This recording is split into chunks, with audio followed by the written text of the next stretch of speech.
Hi there, I'm Adam Kirbas and this is my novel video. Free. Tanya. Tanya walks along the street in her high heels. It is dangerous for her walking in high shoes, in high heels. She could hurt herself, and then her end would be severe.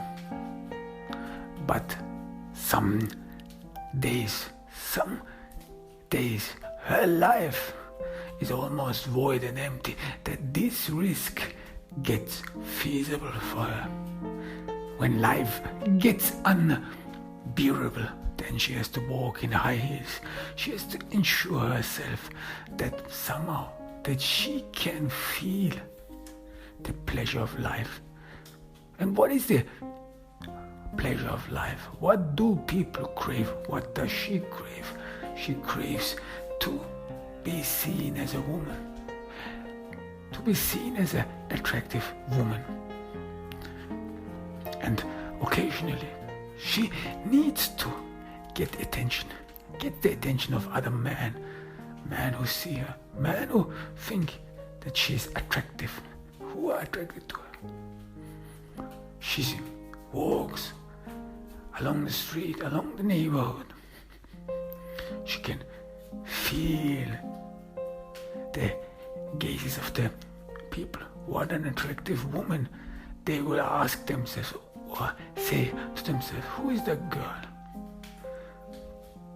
She wants them. She wants their attention. And she needs them. She needs their attention because without it, she would get lost in her whole life. Tanya, she's on the way to the migration and customs office. She's an undocumented migrant. But however, she's not afraid. At least she tries to ensure herself that she is not afraid. She knows some people in the custom office. Chad is a great man. At least according to her, he's not mean. He says stupid things. He says mostly racist things. But Tanya, she understands it. She is well aware that for Americans it's not easy dealing with all these migrants. And a lot of them are scum, according to Tanya. A lot of them do not deserve to be in America. A lot of them just drain the public. They're unworthy to be American. Tanya perceives herself to be the right choice for America.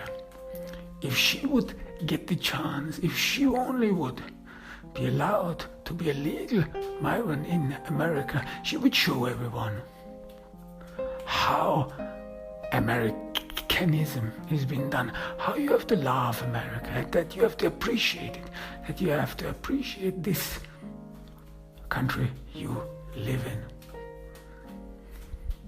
Tanya walks past some thugs. At least she thinks that they are thugs. And she has nothing but contempt for them. They are doing nothing. They are doing nothing to take away the fear of Americans, to take away the fear that they have of migrants. And these thugs, these despicable people, they are the reason why every one of us has been suffering. Why Americans perceive migrants only in the one way and only in the one possible way. It is understandable that the average American hates migrants. At least Tanya thinks that the average American hates migrants, especially Mexicans. And it is understandable, therefore, that they are worried. And who wouldn't be worried if thugs come along the border, if criminals come along the border. Tanya hates them. Tanya hates these folks. Why have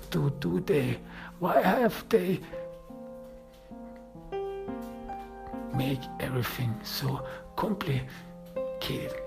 Why can't they just integrate? Isn't this just a simple thing? Just come into a country and assume its culture, its language. Why is it so difficult? At least for some who do not know any purpose at all. And Tanya has nothing but contempt for these people because they do not see the opportunity America has to be an American, to speak English, to be fluent in English. What a great feeling this is all. Like you would elevate yourself. You are not this filthy Mexican girl anymore. You are not this filthy foreigner anymore. You are not the one everyone looks down at with contempt. No, you are someone different, someone likable, someone enjoyable. And who wouldn't want to be that? Who wouldn't elevate herself from a position of demeanor, from a low position? And Tanya looks at these facts and she thinks to herself, these people, they have no worldview, they have no horizon. They came the way they were in Mexico. They live here the same way they live in Mexico. They do not see the opportunity to live in America, to be American, to be Americanized. And she can only imagine how stupid these people are, because this is what she thinks of them. Dumb, stupid, retarded and backwards people who will never succeed in anything, people who will never be integrated in society, and people therefore who lead others to be hated. People who came to America to deceive these nice people. Tanya thinks of Americans as nice. All of them are nice. This is what white people are. They're clean, they're pure, they have a clean conscience. And therefore, they are nice. Look at what they have created. Who would be against it? Who could not realize the supremacy and the supreme society of America after he has seen everything that is in America, after he or she has seen clean streets, has seen this wealth, has seen what diligence, attitude, and a creed can lead to. Who would be against it? No, there's something wrong with these people. She thinks to herself, something deeply wrong. People who will never be able to understand the worth of life, what you should live for, how you could even enjoy life, and the thought alone of living like their ancestors, to live like in a world of backwardness, in a world of yesterday. The thought alone is for Tanya repulsive. How could anyone want to live in the past? How could anyone want to live a life in the backwaters of society? No, you have to look ahead, you have to look forward, you have to live a life that is worth living. She tells her every day, and she enjoys her life. And again, she hears it, she feels it on her high heels.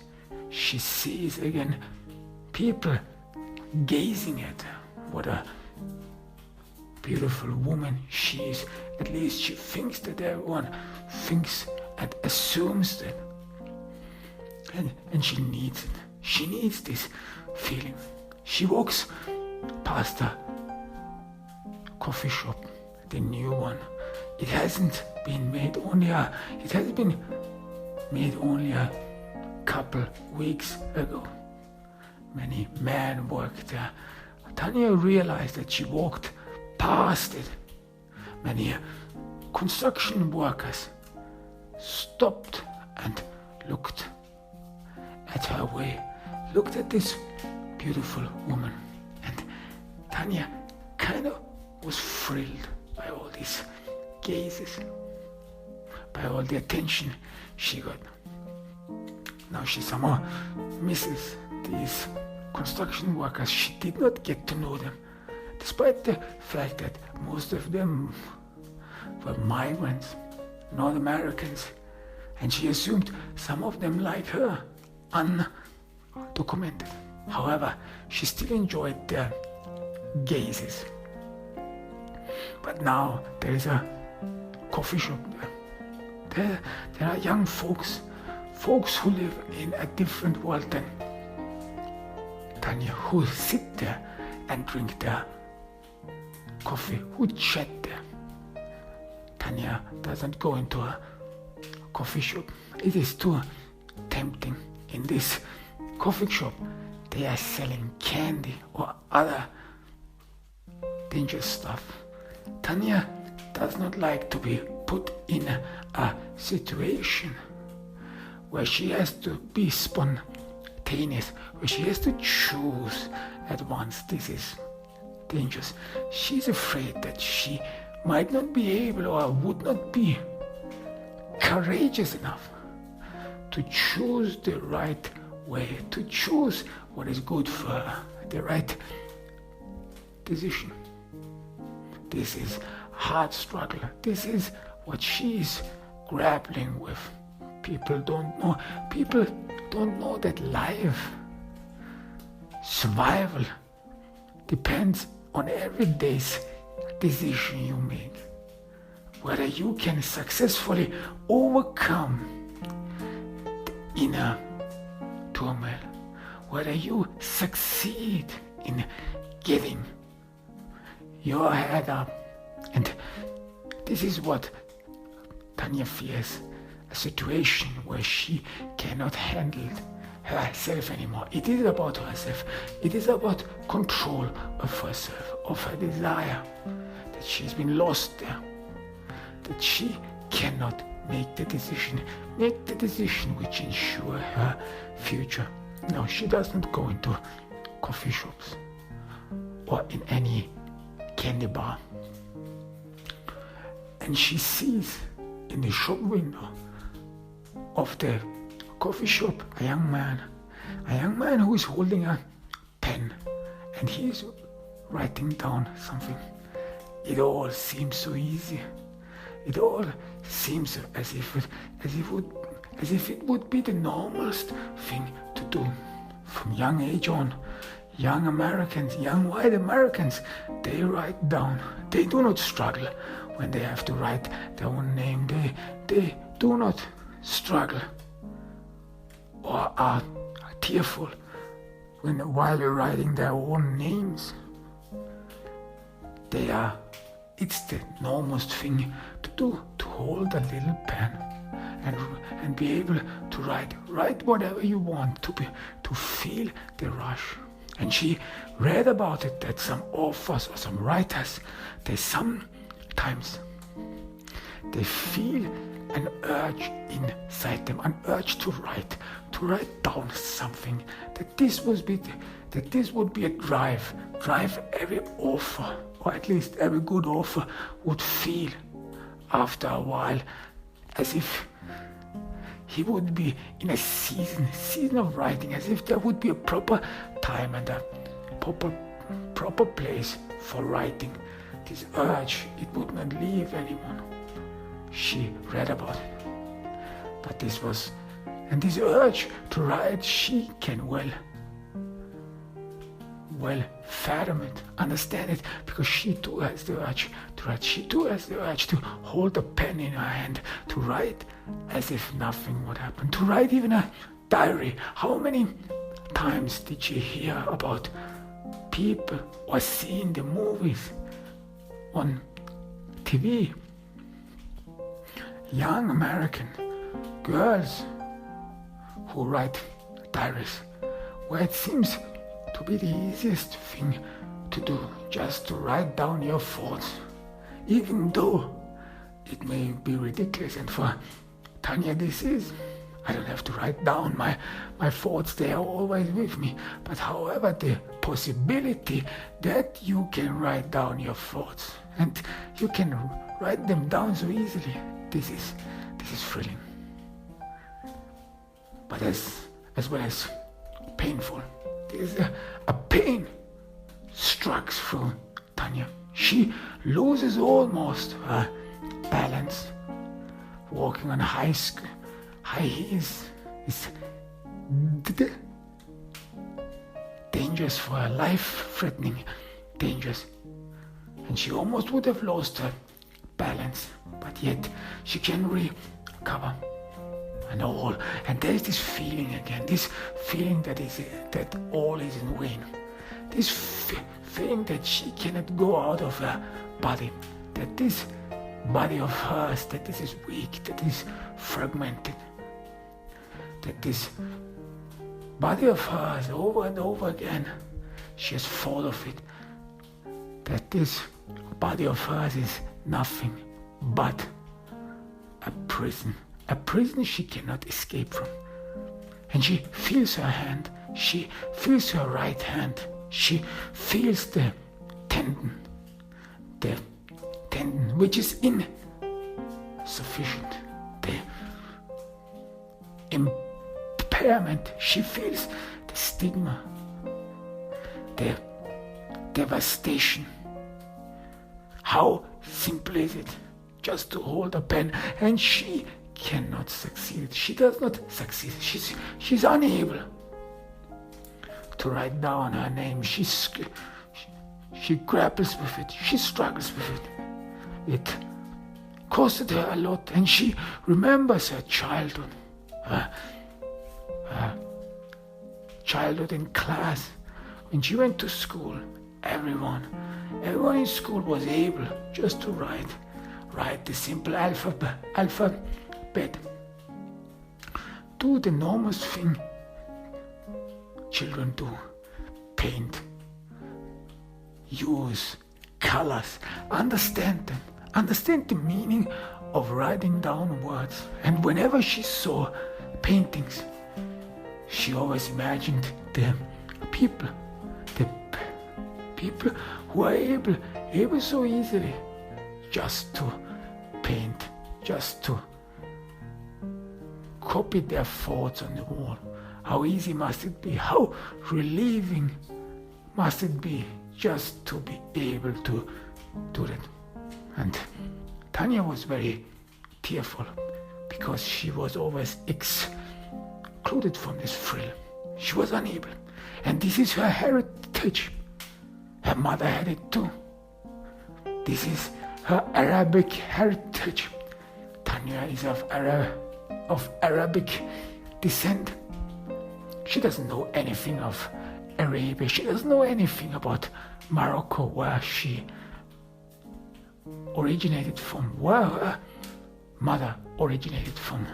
She only knows stories her mother told her, but stories she doesn't want anyone to hear. Like the hand she carries with her, this handicapped hand, and she tries everything to disguise it, everything to sway people's minds and eyes away from the hand on her face, so that they only know her, see her. No, she cannot tell people about her Arabic heritage. This is too painful. And again it reminds her of inferiority, that she has to grapple with this inferiority, that this is the struggle she has to go through her life. And it is a burden for her. She alone is in this. She cannot share it with anyone. She cannot tell anyone what she is suffering from.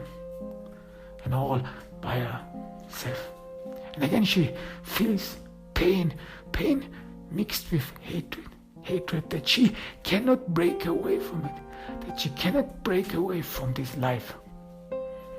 She is close to tears.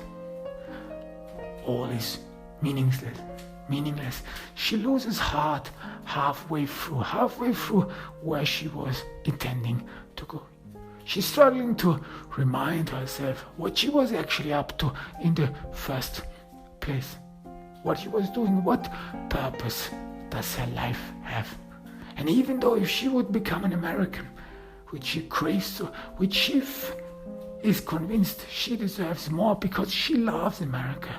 Compared to all others, she loves America, and she would be a great service for all Americans. They would love her. They would give her the love she craves for. And maybe there is a cure for all this. Maybe there's a cure for her hand. Or maybe not. Or maybe not is the voice she always hears echoing in the darkness. Maybe your life and whatever you do is hopeless. Maybe you deserve what you go through. She heard about it. She heard about her mother talking, the children and descendants, that they have to bear the guilt of their forefathers, that they have to bear the guilt of their ancestors. So what was it? What was it that one ancestors did? What was it that one before her committed, that she is burdened with it? That she is not who she is, that she cannot live a normal life, and that her life feels a numbness which derives from her hand, and which from her hand floods and drains the other parts of her body. This burned outness, this feeling inside that is piece by piece taking over her, that is destroying her from inside, this darkness, this dark nothingness. And for Tanya, this dark nothingness means inferiority, being backward, being never able to overcome the past, being never able to overcome these roots which others may be proud of, and these are stupid people for Tanya. Especially you are not proud of your roots if they drag you underwater, if they pull you down. No, you want to free yourself. You want to overcome them. You want to live a normal life. This is what she craves for.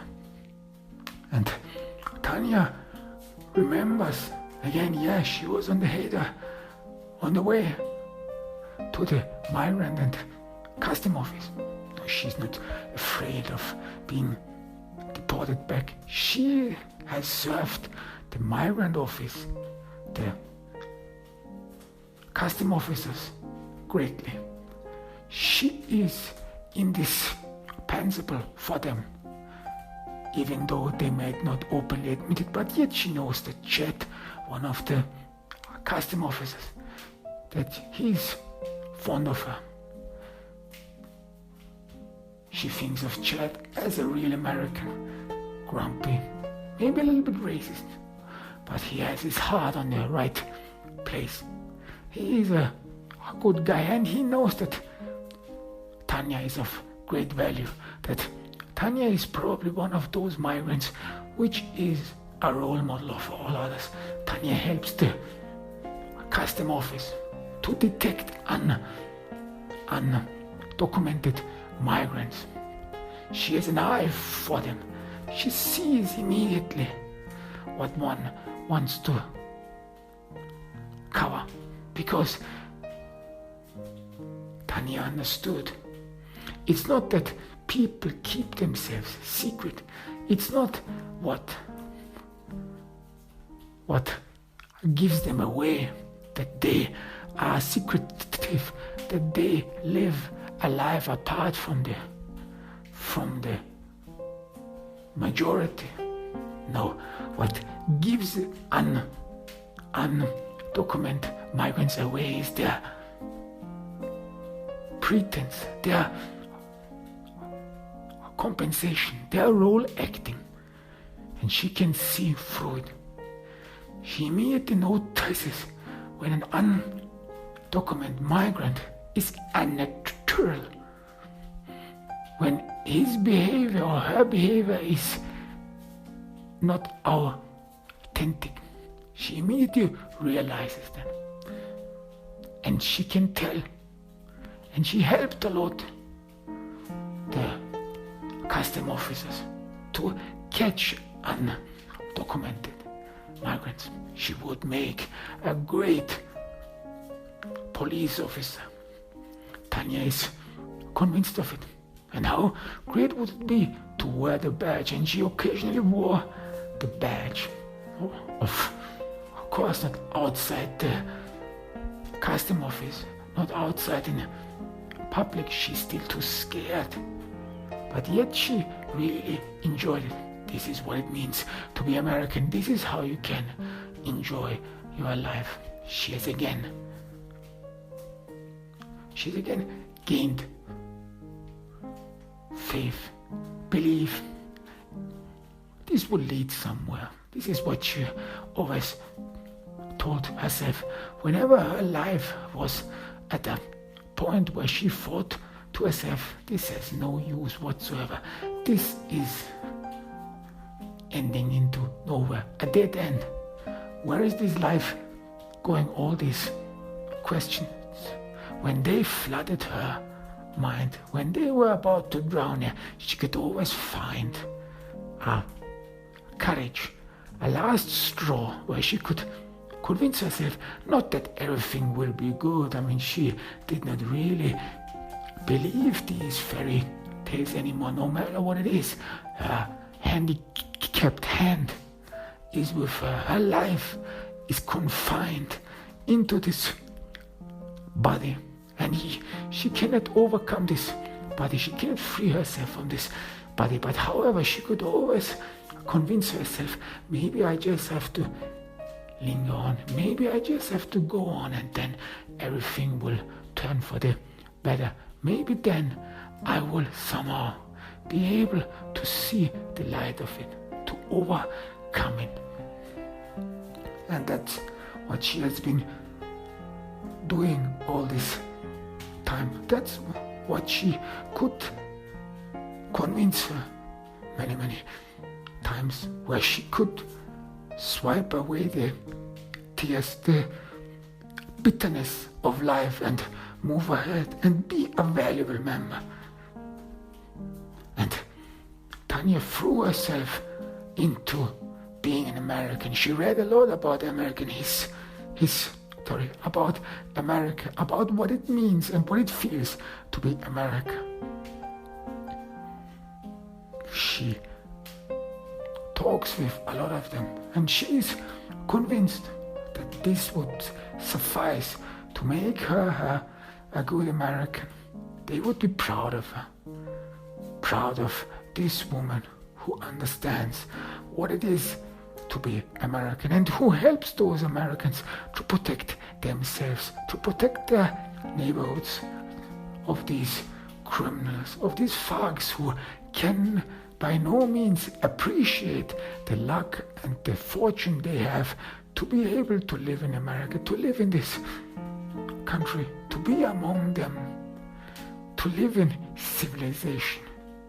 Because life in Mexico or even in Arabia she has never been to and only seen on TV. It is just hideous. She cannot imagine living somewhere else. No, this is her place. This is the center of her world, and nothing else matters. Tanya again has gained confidence. She now is craving for Chad's attention. How well he is. Look at her. He says hardly something to her. He has never told her that she's attractive or that he is attracted to her. However, she knows that Chad surreptitiously, in his mind, probably undresses her, probably wants to be with her, wants to have sex with her. She can tell all the pretense that how he acts around her, as if everything would be normal, as if Tanya Ocasio would be a normal girl. But she is more than convinced that Chet has a craving for Chet Kruger. Many in the custom office told her he is a mystery, but she has looked through this mystery. She has seen him like she has seen so many undocumented migrants on the streets who only pretend to be Americans, where you can sniff out the fear of them, the fear behind the mask, the devastating, perspiring fear no one seems to be able to hide. For Rafael is on the way to the Mexican-American border. He promised himself that this is the last time he will ever come to Mexico. No, he had it off. He doesn't want to return anymore. Mexico has nothing that holds him anymore. Nothing he can live there anymore. There are dark memories. And he looks in the rear mirror of his car, sees the streets, these old, dilapidated homes in the distance, sees them disappear, sees himself moving into a new future somewhere, heading somewhere. And he's thoughtful about the life he lives behind, about the hideous life, and how it all changed. It's unbelievable. In Mexico, he does not only leave bad memories behind, no, he as well as leaves a good memories, a very fortunate childhood. And wasn't it great? In the great hacienda he lived, he had everything, every toy, and he remembers his childhood was only blissful.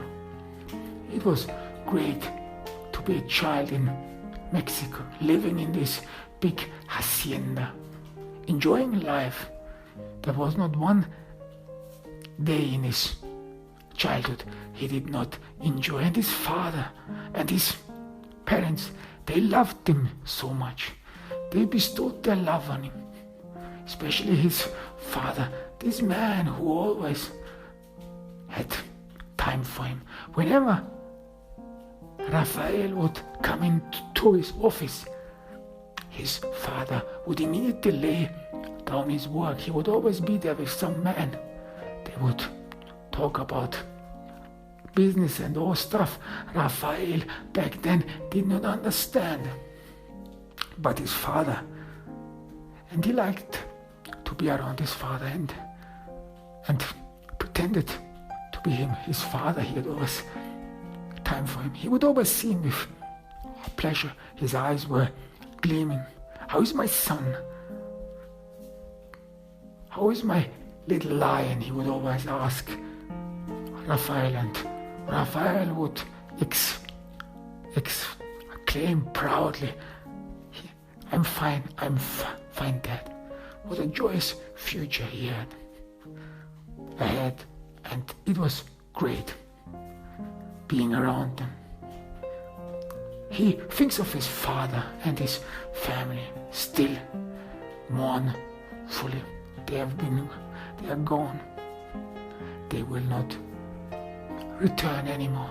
Like he will not return to Mexico anymore. He will leave it behind, leave it in the past, even if this is possible. Rafael knows forgetting or being able to forget, this is the hardest part. For some, it might be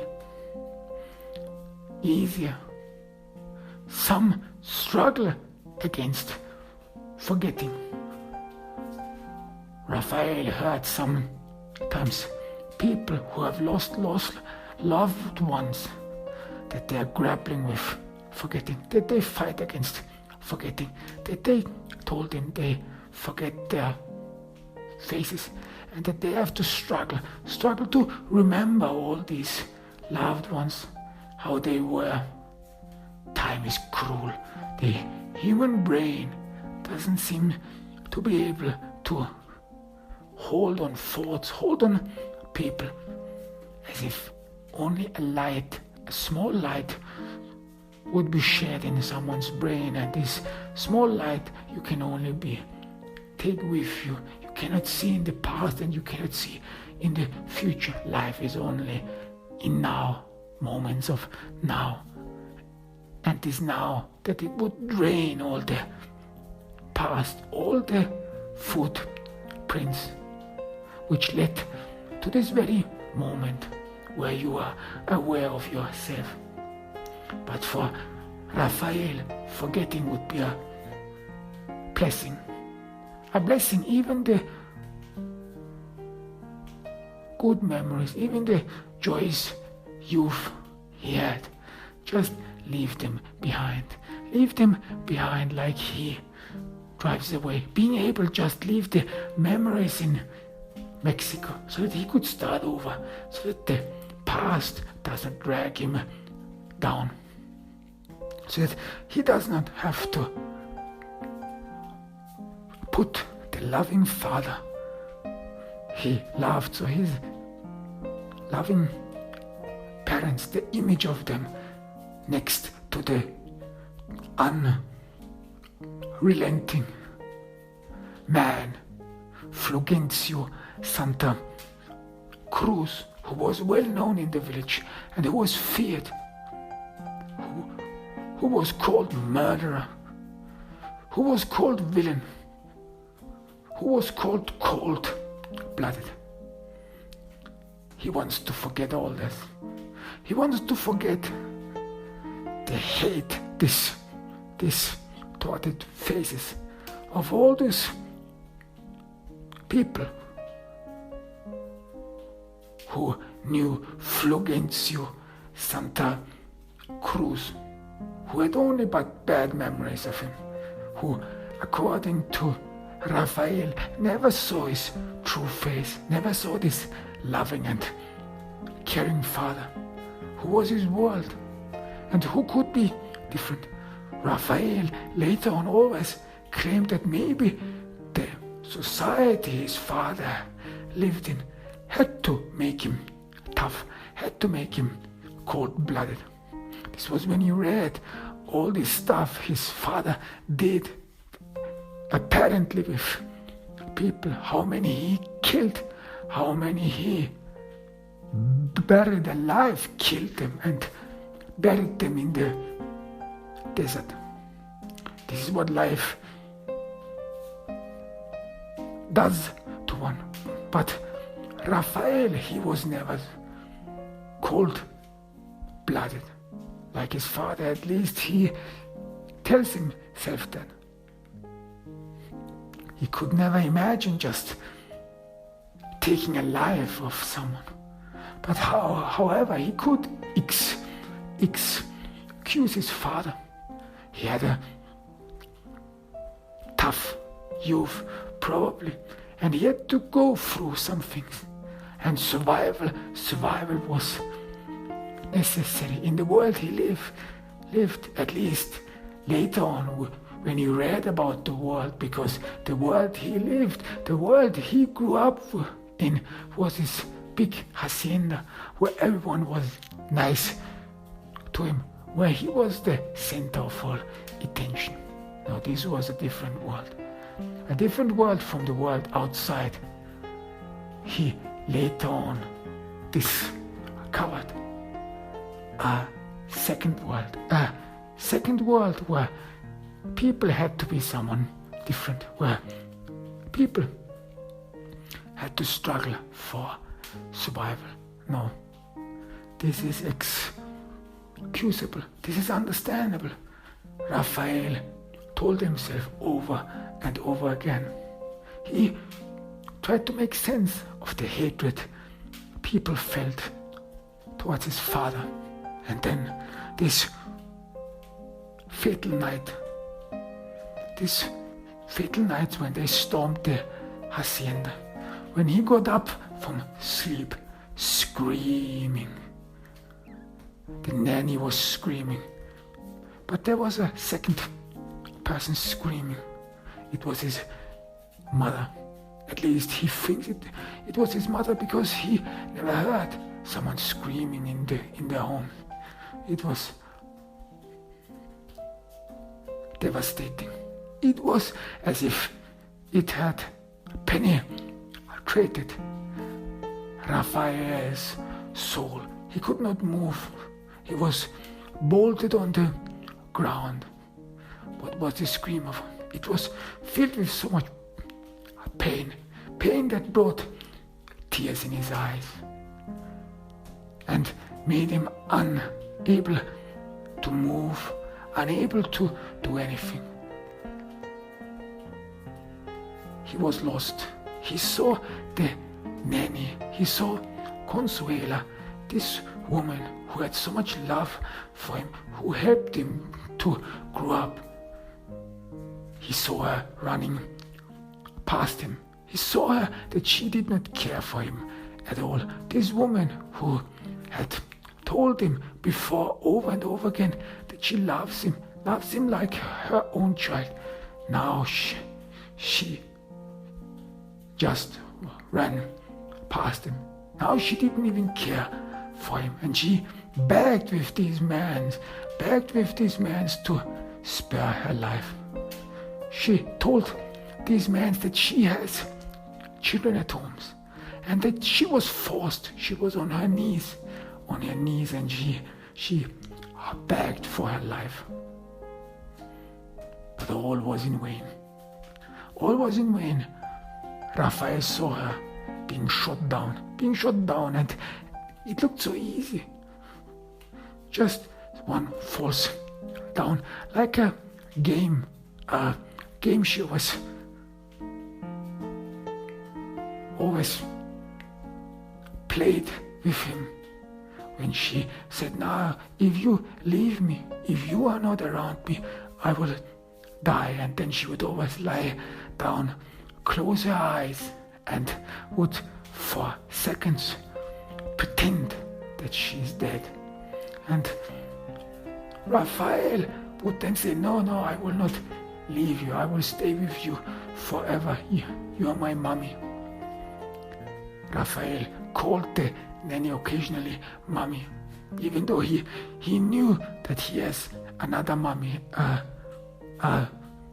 mommy who drinks a lot, who is not around, a mommy who always is in her room, who hardly goes out of her room. And then after a while, the nanny, Consuela, would open her eyes. She would smile, and Rafael's world would be again back to normal. He could not imagine any other world. "You are my hero," she told him. But then she was shot dead. Consuela, she just lay there in her own blood. Rafael was bolted to the ground. He could not do anything. His child brain understood that this is more than a game, that this is different. This is not the same anymore. There's blood. There was never blood when he was playing with Consuela. There was never anything that like. People never screamed. People never wept. There was not disarray in his world when he played. No, there was only eternal sunshine. And then he heard his father, calm like ever. He was not afraid, and this gave him confidence. His father, always the boss, always in the center. But his father, he could not do anything against it. He could not save his life. They talked about businesses. You deserve this, Fulgencio, said one voice. A voice Rafael did not recognize. You have killed a lot of people. You have buried them, probably in your own garden. You are evil, my son. You are evil, said the voice. And now you will go down, and with you your family. We will bury your roots in the very same garden you buried the roots of so many. And Rafael, he could hardly breathe. He could hear his heart throbbing, and deafening his ears. He wished years later, he wished that he would have been more courageous. Maybe he could have saved his father. Maybe he could have done something against it. And then he heard shots which penetrated his soul, his conscience. Shots he hears to this very day in this car while he's driving to the American border. These shots, and all was over, ended. His life was ended. How easy it is to just take away the life of someone else, to take the life of someone whom you do not know. Fulgencio Santa Cruz, the unrelated drug baron. No, he was Rafael's father, and he did not deserve this end. People did not know him. People did not know who Fulgencio Santa Cruz really was. And they have never bothered to know. And this tragedy is an indication for it. And what happened next? The people, these foreigners, they rummaged and pillaged through the hacienda, this place of heaven. Rafael played a lot. This was his world. This was his world where everything was in his place, where he only met friendly faces, where there would not be any evil people who would murder others, who would take away the lives of others, who would not spill blood. No, this was a clean, warm atmosphere.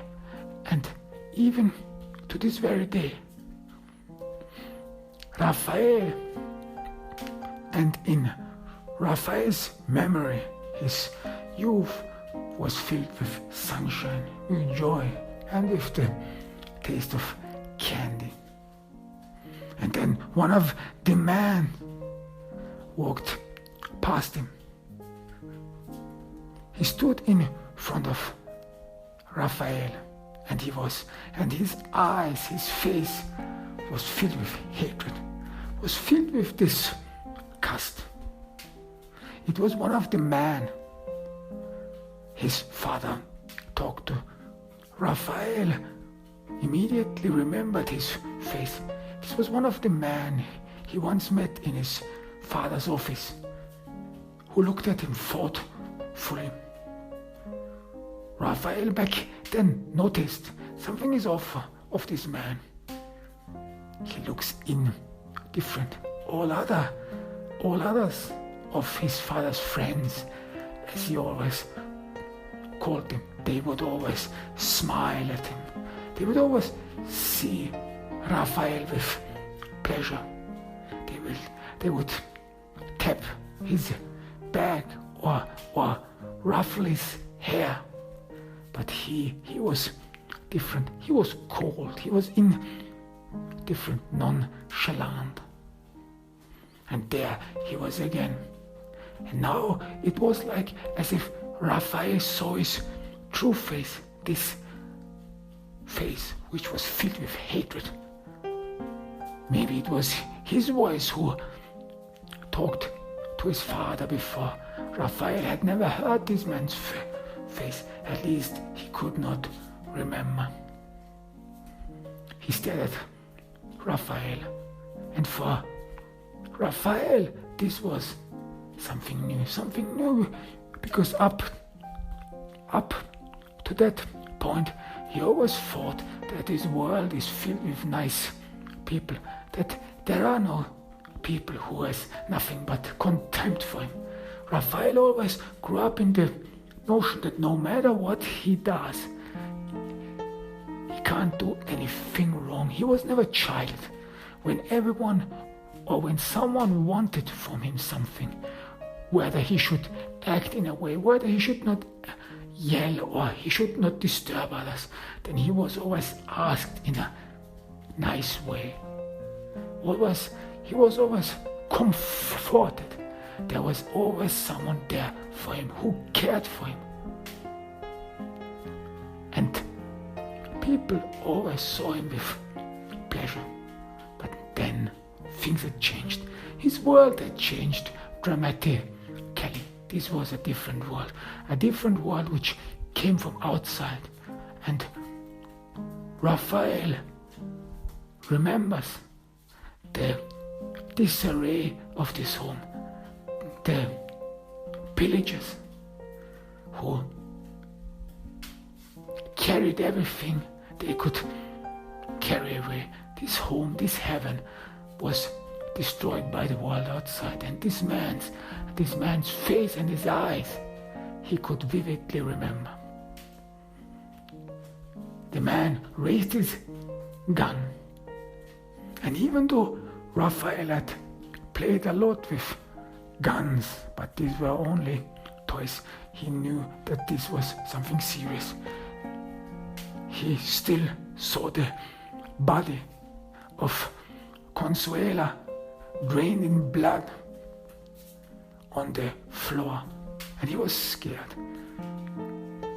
He was scared, but still he could not move. He was bolted on the ground, and the thought even now makes Rafael sick, that he was this stupid boy who grew up in this world, and he could not help himself. At least he could not just turn around and run away, dash away. No, he stood there. He stood there, struggling with himself, struggling still to fathom what has happened. He could not realize why his world came down, why it all went the way it went.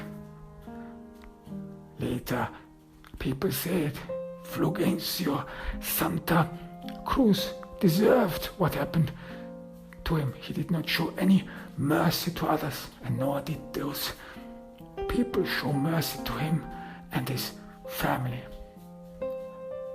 And maybe this was the cause and the reason of the hatred of this man. Maybe something similar was being done to him. And this man raised his gun. And the only thing, and the last thing Rafael heard from him was, "You bastard." That's all. And then he pulled the trigger. He hit Rafael a couple of times. Rafael still doesn't know how many, but it was a stinging pain. It was a pain which seemed initially unreal, as if someone had just pinched his skin with his 2 fingers, something Consuelo occasionally did. He was so much under shock. He was still under shock of all that was happened. He did not really feel the pain at once, but then more and more, it dawned on him that this is real, and he could hardly breathe, hardly came together. He could hardly rearrange his thoughts, understand what has happened. The man thought him dead. A little boy, nothing could happen or come from him. It was, after all, Fulgencio Santa Cruz they were after, and now he's dead. Now they are relieved from him. Rafael lay there, still under shock, in his own blood. The wounds, they were not life-threatening. They had missed. Those 2 shots fired at him. They had missed vital organs. Rafael was still alive. He saw the blood of Consuela spreading on the carpet. On the very carpet he, days before, played, rolled around, drove with a toy car, ran around, laughed. Only a couple of hours ago, right before he went to bed, these rooms, these halls were filled with joy, with laughter. Everything was in its place, his heaven. And now and then everything was changed. Rafael could get somewhere up, could in the end finally get on his feet. This pain was almost unbearable, as if then, later on, he felt it. And he remembered Consuela saying that whenever he needs something, he should go down to the village. Then the village people would love his father, and they would help him. They would help him with everything. Rafael thought of the village. He had no place here anymore. This was not the heaven he lived in, he ran through anymore. This was a ruin. And he feared that this man could come back again, could see him again. He was not afraid of death, no, he was afraid that he would have to face this hateful, chiding and despising face again. This is what he was running away from.